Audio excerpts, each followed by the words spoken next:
मेरे प्रिय बच्चों, अब चैप्टर 4 में फ्रेजल वर्ब्स संयुक्त क्रियाएं बताई जा रही हैं।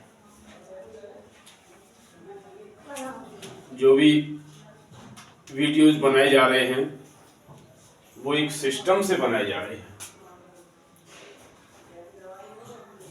दूसरे शब्दों में कह लीजिए कि आपको अंग्रेजी एक सिस्टमेटिक विधि से पढ़ाई जा रही है। यह एक जड़ से मजबूत शिक्षा है। अंग्रेजी भाषा की जड़ से मजबूत शिक्षा है। इसलिए आप वीडियोस देखना न भूलें। लाइक, शेयर और सब्सक्राइब अवश्य करें। कोई भी समस्या है कमेंट में लिख दीजिए, आपकी समस्या का समाधान किया जाएगा। हेल्प स्टूडेंट मिशन से जुड़ जाइए। सुनहरा अवसर है, गोल्डन चांस, सुनहरा अवसर है आपके लिए।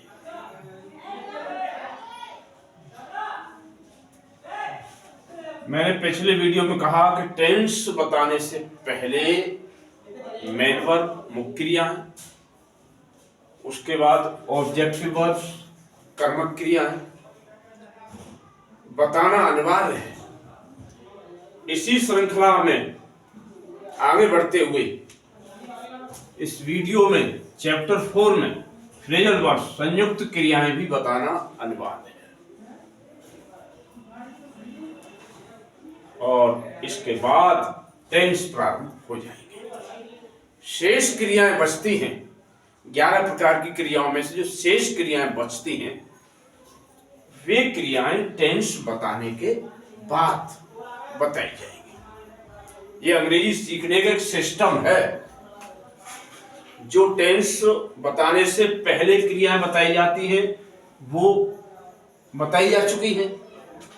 जो क्रियाएं टेंस बताने के बाद बताई जाएंगी वो टेंस के बाद ही बताई जाएंगी। इसी को कहते हैं सिस्टमेटिक विधि, सिस्टम से। तो आइए देखिए, समझो। फ्रेजल वर्ब संयुक्त क्रिया परिभाषा वे मुख्य क्रियाएं जो अपने तुरंत बाद कोई preposition in, on, up, into, आठ etc ला करके अपना अर्थ बदल देती हैं। संयुक्त क्रिया फ्रेजल वर्ब्स कहलाती है। यानी हर क्रिया की आपको परिभाषा बताई जा रही है, हर क्रिया को आपको समझाया जा रहा है। इन्हीं बातों से आपकी मजबूती आएगी। जो भी आपको ज्ञान बताया जा रहा है, जो भी आपको शिक्षा दी जा रही है, जो भी वीडियोस डाले जा रहे हैं वो सिस्टमेटिक विधि से बताए जा रहे हैं, सिस्टम से डाले जा रहे हैं। और यही शिक्षा जिस दिन 1 वर्ष में या 2 वर्ष में कंप्लीट होगी तो साहित्य और रचना, जिसको कंपोजिशन एंड लिटरेचर कहते हैं, उसमें बहुत बड़ी मदद मिलेगी। इस शिक्षा के बिना आप हिंदी से अंग्रेजी और अंग्रेजी से हिंदी बना नहीं सकते हैं। ये मूल शिक्षा है, गारंटी की शिक्षा है। जितने भी वीडियोज हैं सबको शेयर कर डालो, लाइक, सब्सक्राइब, पूरे देश में ये शिक्षा फैल जाए। मैंने तो ये अभियान चलाया है, ये मिशन चलाया है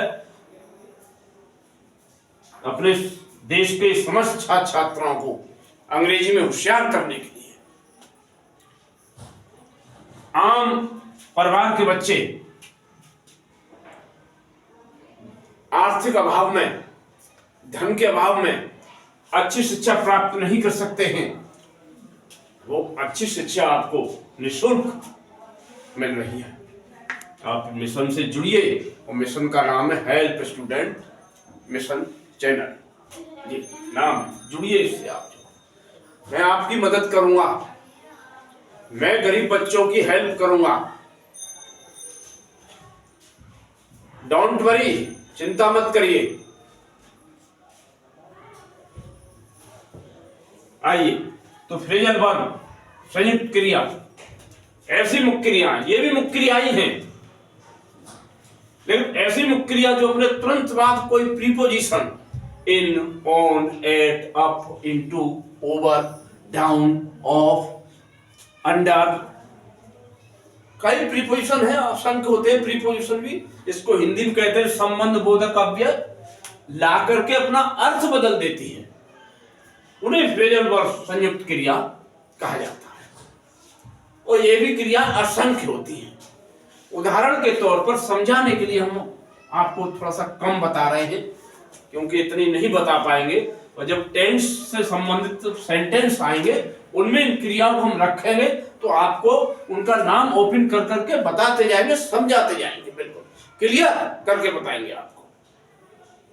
तो जैसे गिव इन, गिव का मतलब होता है देना, लेकिन इसके बाद अब इन आ गई, इन प्रीपोजिशन आ गया, अब गिव इन का मतलब हो गया हार मानना, झुकना,